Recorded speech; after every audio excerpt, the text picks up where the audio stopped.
Selamat ya, sekarang kalian sudah duduk di kelas 10 SMA. Bagaimana perasaan kalian? Senang ya? Nah, anak-anakku, keberhasilan kalian ini sudah sepatutnya kalian syukuri. Karena keberhasilan kalian merupakan anugerah dan nikmat yang diberikan oleh Tuhan Yang Maha Esa.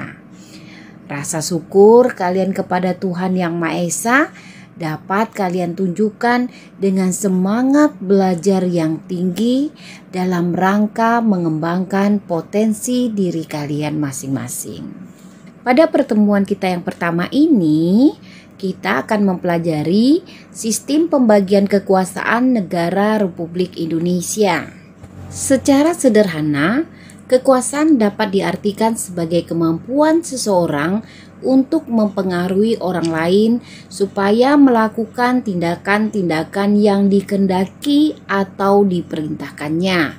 Sebagai contoh, ketika kalian sedang menonton televisi, tiba-tiba orang tua kalian menyuruh untuk belajar. Kemudian kalian mematikan televisi tersebut dan masuk ke kamar atau ruang belajar menyelesaikan tugas sekolah. Nah, contoh lain dalam kehidupan di sekolah adalah kalian datang ke sekolah tidak boleh terlambat. Karena apabila terlambat, tentu saja kalian akan mendapat teguran dari sekolah. Ya, anak-anak, ada yang bisa memberikan contoh lain dari kekuasaan, seperti misalnya kekuasaan di masyarakat? Ya, siapa yang bisa? Kalau bisa silahkan angkat tangannya. Saya, Bu. Contoh kekuasaan di masyarakat yaitu Ketua RT atau RW mempunyai kekuasaan atas wilayahnya dengan melaksanakan sistem keamanan lingkungan atau Siskamling yang bertujuan agar masyarakat tetap aman. Bagus, Najwa. Bu, izinkan saya untuk bertanya. Tadi kita sudah memberikan contoh tentang kekuasaan di lingkungan keluarga, kekuasaan di lingkungan masyarakat, bahkan kekuasaan di lingkungan sekolah. Yang ingin saya tanyakan, apakah negara juga mempunyai kekuasaan? Bagus, Anto. Tentu saja negara mempunyai kekuasaan, karena pada dasarnya negara merupakan organisasi kekuasaan. Dengan kata lain, bahwa negara memiliki banyak sekali kekuasaan. Kekuasaan negara merupakan kewenangan negara untuk mengatur seluruh rakyatnya untuk mencapai keadilan, kemakmuran, serta keteraturan. Bagaimana, Anto? Kamu sudah paham? Sudah, Bu. Terima kasih. Saya, Bu, Najwa Soleha, ingin bertanya. Tadi Ibu menjelaskan bahwa sebuah negara pasti memiliki kekuasaan. Pertanyaan saya, apa sajakah kekuasaan yang dimiliki oleh sebuah negara? Bagus, Najwa. Jika kamu bertanya, berarti kamu berpikir tentang apa yang Ibu sampaikan pada hari ini. Baiklah, akan Ibu jelaskan. Kekuasaan negara banyak sekali macamnya. Jika kita merujuk pada pendapat John Locke, maka kekuasaan negara itu dapat dibagi menjadi 3. Apa saja? Yaitu kekuasaan legislatif, kekuasaan eksekutif, dan kekuasaan federatif. Anak-anak, ada yang bisa menjelaskan ketiga kekuasaan menurut John Locke? Saya, Bu. Anto, izinkan saya untuk menjawabnya. Nah, menurut John Locke, bahwa setiap negara mempunyai 3 kekuasaan. Kekuasaan apa saja? Yaitu kekuasaan legislatif adalah kekuasaan untuk membuat atau membentuk undang-undang. Kekuasaan yang kedua adalah kekuasaan eksekutif, yaitu kekuasaan untuk melaksanakan undang-undang, termasuk kekuasaan untuk mengadili setiap pelanggaran terhadap undang-undang. Yang ketiga adalah kekuasaan federatif, yaitu kekuasaan untuk melaksanakan hubungan luar negeri. Anak-anak, selain menurut John Locke, ada tokoh lain ya yang berpendapat tentang kekuasaan negara, yaitu Montesquieu.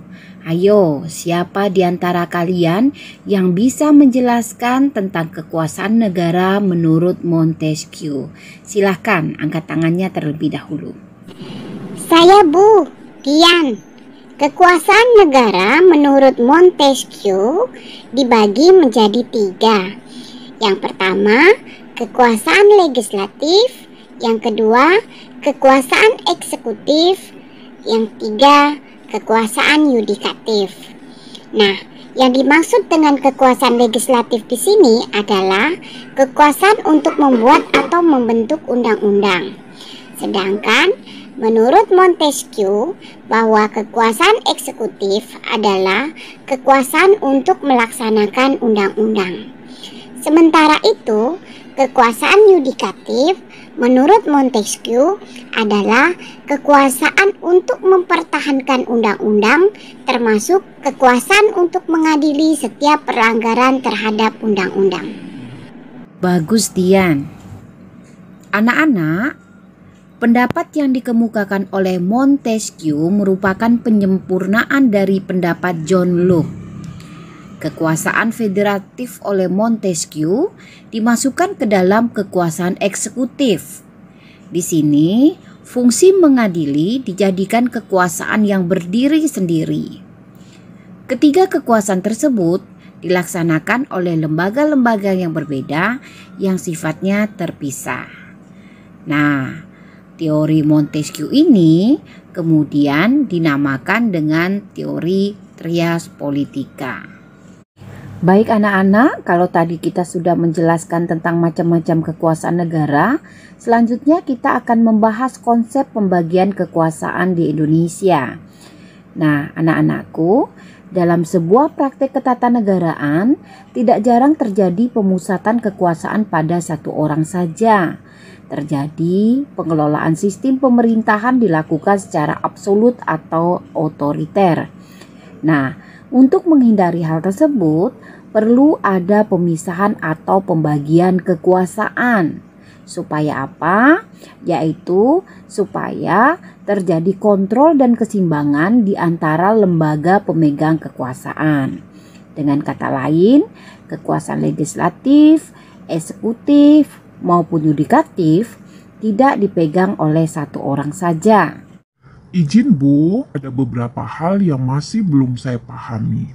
Tadi Ibu sampaikan bahwa di dalam pengelolaan sistem pemerintahan seringkali dilakukan secara otoriter. Nah, untuk menghindari hal tersebut, kata Ibu perlu ada pemisahan atau pembagian kekuasaan. Yang ingin saya tanyakan, apakah ada perbedaan antara pemisahan dengan pembagian kekuasaan? Istilah pemisahan kekuasaan dan pembagian kekuasaan merupakan dua istilah yang memiliki pengertian yang berbeda satu sama lainnya.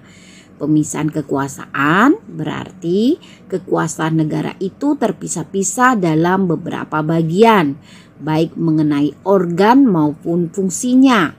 Dengan kata lain, lembaga pemegang kekuasaan negara yang meliputi lembaga legislatif, eksekutif, dan yudikatif merupakan lembaga yang terpisah satu sama lainnya, berdiri sendiri tanpa memerlukan koordinasi dan kerjasama. Setiap lembaga menjalankan fungsinya masing-masing. Contoh, negara yang menganut mekanisme pemisahan kekuasaan adalah Amerika Serikat. Berbeda dengan mekanisme pemisahan kekuasaan, di dalam mekanisme pembagian kekuasaan, kekuasaan negara itu memang dibagi-bagi dalam beberapa bagian, legislatif, eksekutif, dan yudikatif, tetapi tidak dipisahkan. Hal ini membawa konsekuensi bahwa di antara bagian-bagian itu dimungkinkan ada koordinasi atau kerjasama. Mekanisme pembagian ini banyak sekali dilakukan oleh banyak negara di dunia, termasuk di Indonesia. Nah, anak-anak, sekarang pertanyaannya, bagaimana konsep pembagian kekuasaan yang dianut oleh negara Indonesia?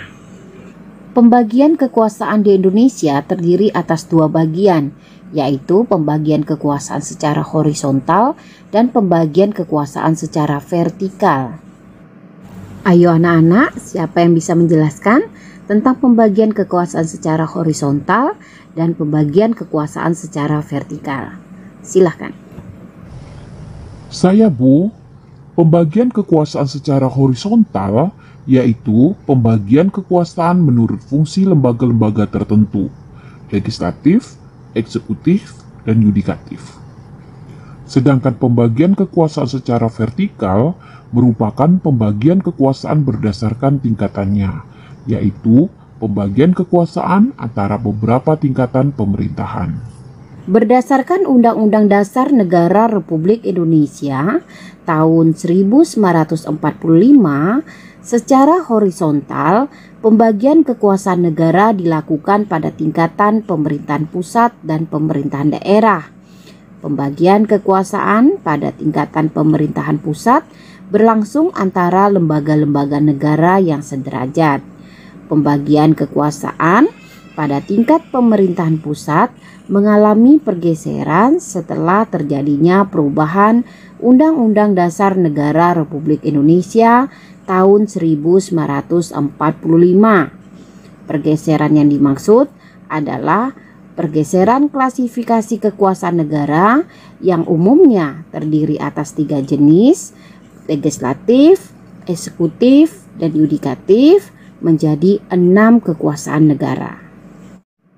6 kekuasaan tersebut adalah 1. Kekuasaan konstitutif, 2. Kekuasaan eksekutif, 3. Kekuasaan legislatif, 4. Kekuasaan yudikatif, 5. Kekuasaan eksaminatif atau inspektif, 6. Kekuasaan moneter. Anak-anakku, apakah ada yang bisa menjelaskan mengenai kekuasaan konstitutif, kekuasaan eksekutif, kekuasaan legislatif, kekuasaan yudikatif, kekuasaan eksaminatif atau inspektif, serta kekuasaan moneter? Yang bisa boleh mengangkat tangannya. Saya, Bu. Kekuasaan konstitutif yaitu kekuasaan untuk mengubah dan menetapkan undang-undang dasar. Sementara kekuasaan eksekutif adalah kekuasaan untuk menjalankan undang-undang dan penyelenggaraan pemerintahan negara. Kekuasaan legislatif adalah kekuasaan untuk membentuk undang-undang. Kekuasaan yudikatif atau yang lazim kita sebut dengan kekuasaan kehakiman adalah kekuasaan untuk menyelenggarakan peradilan guna menegakkan hukum dan keadilan. Kekuasaan eksaminatif atau inspektif adalah kekuasaan yang berhubungan dengan penyelenggaraan pemeriksaan atas pengelolaan dan tanggung jawab tentang keuangan negara.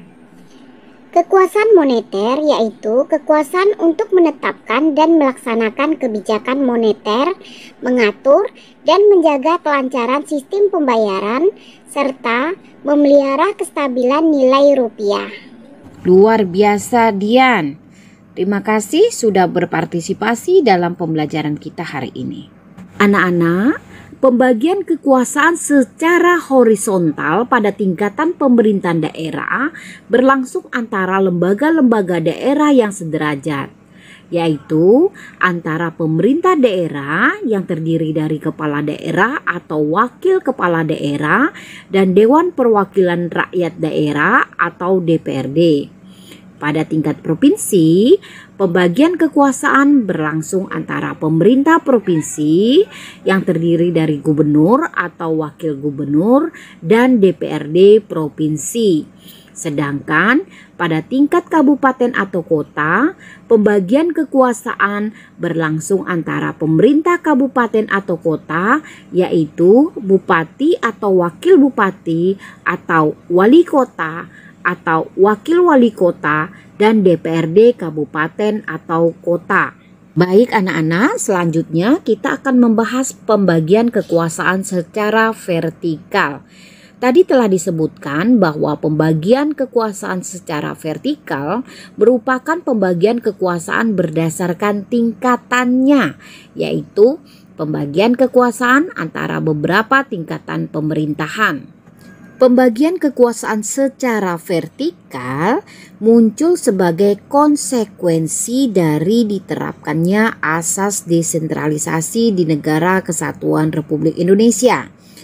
Dengan asas itu, pemerintah pusat menyerahkan wewenang pemerintahan kepada pemerintah daerah otonom, yaitu provinsi dan kabupaten kota, untuk mengurus dan mengatur sendiri urusan pemerintahannya di daerahnya, kecuali urusan pemerintahan yang menjadi kewenangan pemerintah pusat, yaitu kewenangan yang berkaitan dengan politik luar negeri, pertahanan, keamanan, justisi, agama, moneter, dan fiskal. Anak-anak, sebelum Ibu menutup pelajaran kita hari ini, adakah di antara kalian yang dapat menyimpulkan pembelajaran kita hari ini? Silahkan. Saya, Bu. Hari ini kita belajar tentang sistem pembagian kekuasaan negara Republik Indonesia. Secara sederhana, kekuasaan dapat diartikan sebagai kemampuan seseorang untuk mempengaruhi orang lain supaya melakukan tindakan-tindakan yang dikehendakinya atau diperintahkannya. Menurut John Locke, kekuasaan negara terdiri dari 3 macam. Yang pertama, kekuasaan legislatif, kekuasaan eksekutif, dan kekuasaan federatif.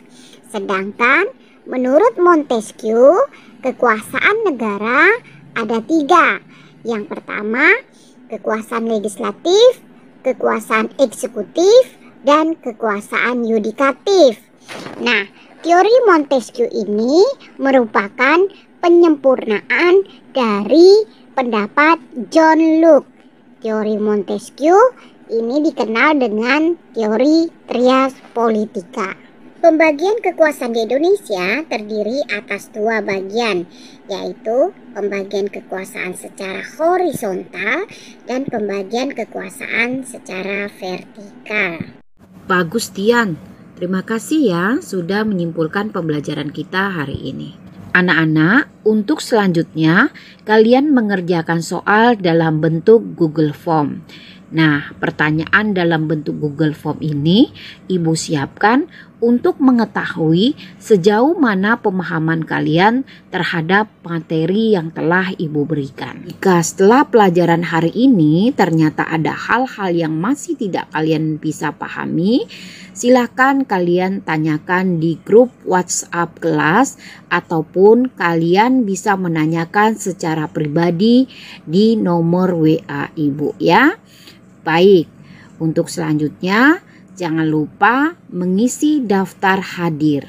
Sekian, terima kasih. Wassalamualaikum warahmatullahi wabarakatuh.